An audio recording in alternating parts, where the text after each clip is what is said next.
Good morning, everyone, and thank you for joining us this morning for our service of Multifaith Readings and Reflection. My name is Bavli, and I'm one of the spiritual care practitioners here at Mackenzie Health. Throughout this service, you will see prayers and scriptures which represent some of our multi-faith community. We encourage everyone to participate in all aspects of the service and to enjoy and celebrate those aspects they have found most supportive and helpful to you. We hope that everyone will learn something new today, and in that spirit, keep an open mind throughout. Today's theme will be on fear, and we have an opening reflection on the theme of fear. Fear has pushed me when you want me to be led by your loving hand. Fear has tormented me when you want me to enjoy your soothing peace. Fear has stolen from me when you want me to possess more than enough. I will stand against fear. I will conquer fear in the name of all that is good and true. Our next reading comes to us from the Jewish tradition, and this is taken from Psalm 27. The Lord is my light and my salvation. Whom shall I fear? The Lord is the strength of my life. Of whom shall I be afraid? When the wicked came against me to eat up my flesh, my enemies and foes, they stumbled and fell. Though an army may encamp against me, my heart shall not fear. Though war may rise up against me, in this I will be confident. One thing I have desired of the Lord that I will seek, that I may dwell in the house of the Lord all the days of my life, to behold the beauty of the Lord, and to inquire in his temple. For in time of trouble he shall hide me in his pavilion. In the secret place of his tabernacle he shall hide me.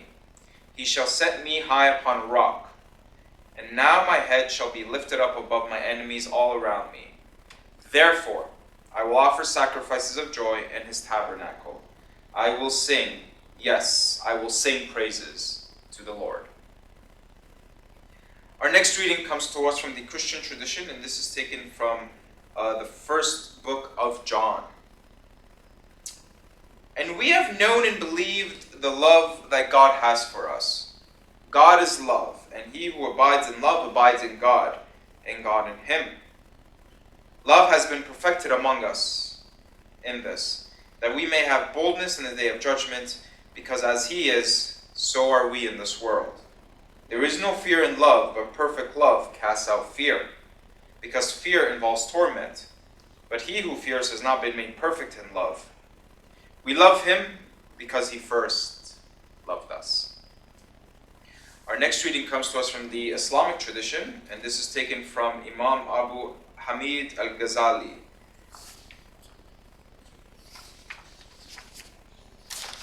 Know that action on account of hope is of higher order than action on account of fear, because the creatures who are nearest to God are those who love him most, and love dominates hope. This is expressed by two kings, one of whom is served through fear of his punishment, and the other through hope of his reward. For this reason, what is desecrated, especially at the time of death, has to do with hope and optimism. Allah said, "Do not despair of the mercy of Allah."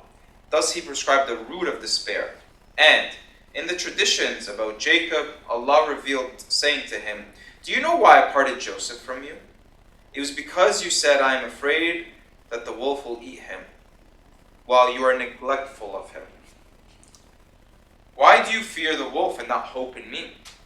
And why do you have regard to the negligence of his brothers and did not have regard to my preserving him?" Our next reading comes to us from the Baha'i tradition, and this is taken from Abdul Baha, A Traveler's Narrative. Today, let every soul desire to attain the highest station. They must not regard what is in them, but what is in God. It is not for them to regard what shall advantage them, but that whereby the word of God, which must be obeyed, shall be upraised. The heart must be sanctified from every form of selfishness and lust, for the weapons of the Unitarians and the saints were and are the fear of God. That is the buckler which guards humans from the arrows of hatred and abomination. Unceasingly has the standard of pity been victorious and accounted amongst the most present hosts of the world. Thereby do the saints subdue the cities of humans' hearts by the permission of God, the Lord of hosts. Darkness has encamped the earth. The Lamb which gives light has and is wisdom. Therefore must be observed under all circumstances, and of wisdom is the regard of place and the utterance of discourse according to the measure and state. And of wisdom is decision, for man should not accept whatever anyone says. Our next reading comes to us from the Buddhist tradition, and this directly comes from the words of the Buddha. Live in joy and in love, even among those who hate. Live in joy and in health, even amongst the afflicted. Live in joy and in peace, even among the troubled. Look within, be still, free from fear and attachment. Know the sweet joy of living in the way. There is no fire like greed, no crime like hatred, no sorrow like separation, no sickness like hunger of heart, and no joy like the joy of freedom. Health, contentment, and trust are the greatest possessions, and freedom your greatest joy. Look within, be still, free from fear and attachment, and know the sweet joy of living in the way. Our next reading comes to us from the Hindu tradition, and this is a poem by Kalidasa, which is a classical Sanskrit writer. Look to this day, for it is life, the very life of life. In its brief course lie all the varieties and the realities of your existence. The bliss of growth, the glory of action, and the splendor of achievement are but experiences of time. For yesterday is but a dream, and tomorrow is only a vision. And today, well lived, makes yesterday a dream of happiness, and every tomorrow a vision of hope. Look well, therefore, to this day. Such is the salutation to every new dawn. Good morning again, everyone, and thank you for joining us today for our service of Multifaith Readings and Reflection. My name is Bavli. As I mentioned earlier, our theme for today's service is on fear. I'm going to share a few words of reflection with you on this theme. Fear is the path to the dark side. Fear leads to anger. Anger leads to hatred. And hatred leads to suffering. Master Yoda was talking to young Luke Skywalker. Luke Skywalker was filled with hatred. He may have to fight Darth Vader, which actually was his father. How could this happen? A son may have to fight and potentially kill his own dad? We all have fears. I know I do. One of the fears I'm trying to overcome is the fear of dogs. I'm afraid of dogs. Growing up, I had one bad experience with a police German Shepherd. Dogs used to chase me after that, and whenever I was riding my bike or my scooter, and I'd always run away from them. So that fear was something that stuck with me, and it has taken me a while to overcome. I was afraid of dogs, and there wasn't any kind of convincing that can be done to change my mind. I was afraid. We all have fears. Some fears can seem strange to us. Some have a fear of baldness and bald people. Others have a fear of the color purple. Some even have a fear of objects on the right side of the body. Fears can come in all shapes, forms, and sizes. Being in a hospital bed is a fear on its own. Some ask, what will happen next? This question, amongst many, are valid, and all these questions drive the fear of the unknown. The greatest fear anyone can have is the mystery of the unknown. What is to come next? What we can't control, we are afraid of the most. I love playing basketball. So, when I think of fear, I'm reminded of a Michael Jordan quote when he said, I've missed more than 9,000 shots in my career. I've lost over 300 games. On 26 occasions, I've been entrusted to take the game-winning shot and missed. I have failed over and over and over again in my life, and that is why I succeed.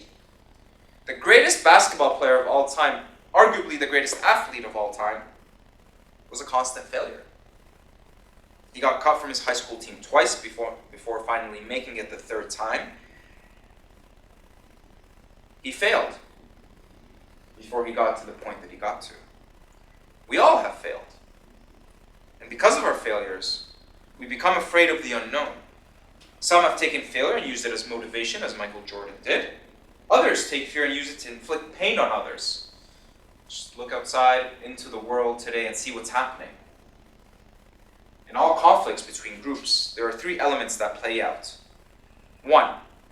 The certitude that our group is morally superior, possibly even chosen by God. All others should follow our example and be at our service. In order to bring peace to the world, we have to impose our set of beliefs on others through manipulation, through force, and fear, if necessary. This is constantly being played out every day in the world. Just turn on your TV sets to see what I'm referring to. Second point. A refusal or incapacity to see or admit any possible errors or faults in our group.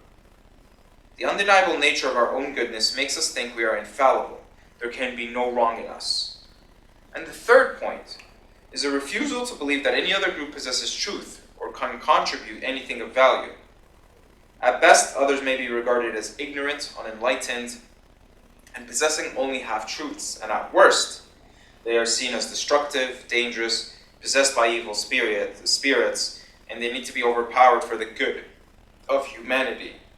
Society and cultures are then divided into the good and the bad. The good attributing to themselves the mission to save, to heal, and to bring peace to a wicked world according to their own terms and under their controlling power. So, how do we overcome this way of thinking? Today's readings reflect on how to take fear and face it head on, and they speak of a common wisdom.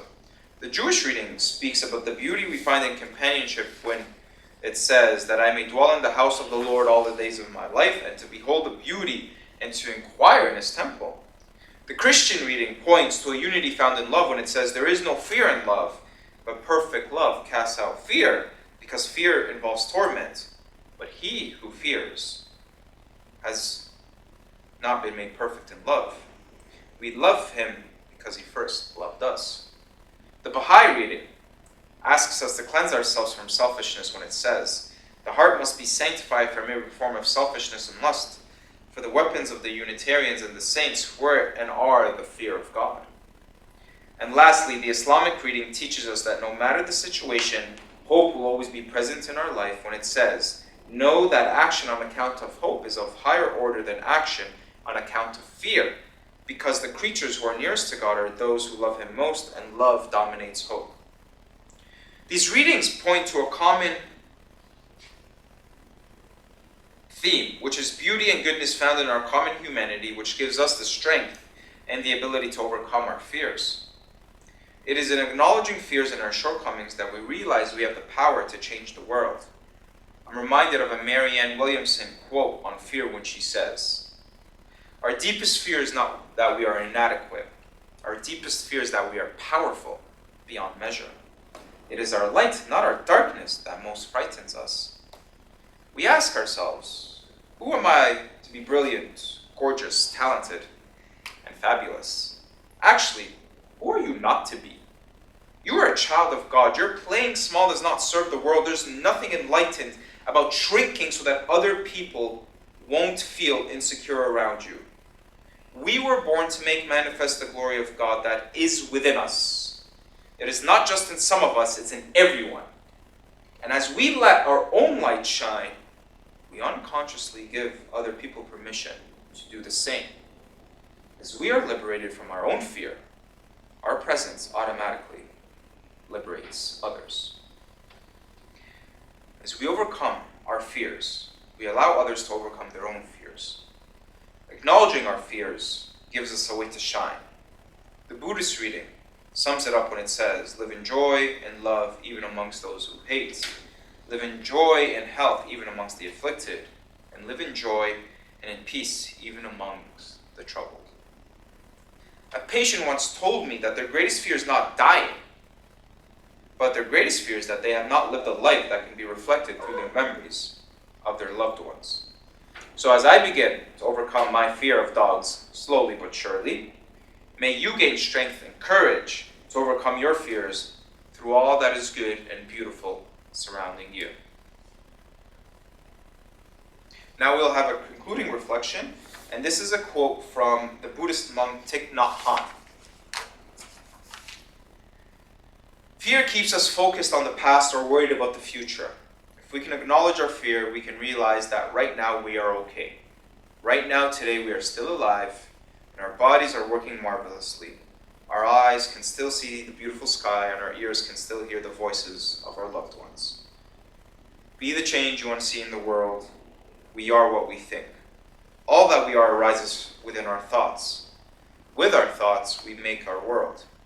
May we continue to express our peace through our actions, and may all that is beautiful continue to enlighten us in all that we do. Thank you so much for joining us for today's service of Multifaith Readings and Reflections. I hope you enjoyed today's service on the theme of fear. If you'd like to connect with spiritual care, you can talk to your nurse, and she'll be able to contact us. Otherwise, on the iPad, under the spiritual care icon, our phone number and extension is there as well too to contact us and reach us. Also, if you would like, we have motivational videos attached to our spiritual care icon on the iPad as well. I hope you enjoy the rest of your day, and we'll see you next week. Thank you.